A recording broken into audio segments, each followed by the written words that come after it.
Kate, the Duchess of Cambridge, helped Meghan Markle about those unknown English conventions when she was about to become part of the royal family, filmmaker Vidisha claimed.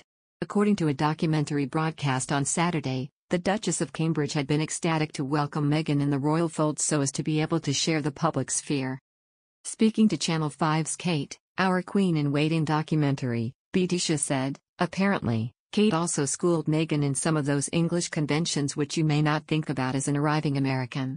What are all those unspoken rules that you need to follow if you're a royal, and that makes me think when it is her time to be the queen, she herself is going to be a kinder woman opening success in generations. Kate was tipped to be the main member of the royal family helping Meghan learn about the Queen's etiquette before her wedding to Prince Harry, as she too joined as an outsider. Etiquette consultant William Hanson said at the time of the wedding, Meghan won't have a specific tutor, but the royal household and other members of the royal family who have married and will be passing on their knowledge to the newest addition. As the most recent person to marry into the royal family, the Duchess of Cambridge will be of the most use to Meghan, I would imagine. I suspect Catherine will be passing on an array of things she has learned, some the hard way, to Meghan, mainly focusing on wardrobe pitfalls and traps and perhaps also conversational techniques too.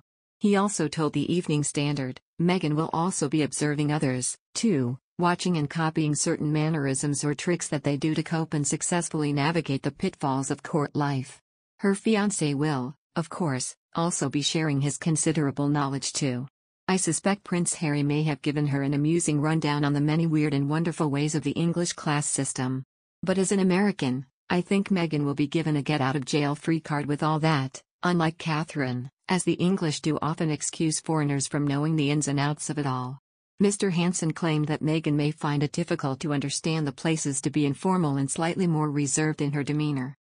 He added, we have already seen many examples of Meghan being much more touchy-feely than many of our existing royalty. This may well be a conscious choice on her part and may be one of the ways that she plays her part in evolving the monarchy, but this touchy-feely cannot happen everywhere that she will go, and so she may well struggle with having to learn when to be informal and when to be slightly more reserved. Meghan Markle claimed in the Oprah Winfrey interview she took part in last year she had to do some last-minute training when preparing to meet the Queen for the very first time. She said, Harry and I are in the car, and he says, okay, well, my grandmother says you're going to meet her. I loved my grandmother, I used to take care of my grandma, this is great. But then she said Harry stunned her when he asked her if she knew how to curtsy. The Duchess explained that was the first time she realized the intensity of the situation she was walking into. She added, and that was really the first moment that the penny dropped that this wasn't easy for me. The Duchess admitted to practicing a deep curtsy in front of Windsor as she prepared to meet. In the other hand, royal editor of Harper's Bazaar US and co-author of Prince Harry and Meghan biography Finding Freedom, Omid Scobie, suggested the Sussexes' desire to leave the royal family could be attributed to their demands of the press. Mr. Scobie believed the royal couple had asked for a review into who was allowed into the royal press pack and said Meghan wanted more U.S. outlets to be involved, considering she is American. But the pair were told the institution could not oblige, and if they wanted to decide who they spoke to they would have to fund it themselves and be independent, according to Mr. Scobie. Speaking on the BBC's podcast Harry, Meghan and the Media, Mr. Scobie claimed there were rumblings from the Sussexes over which media platforms had access to them.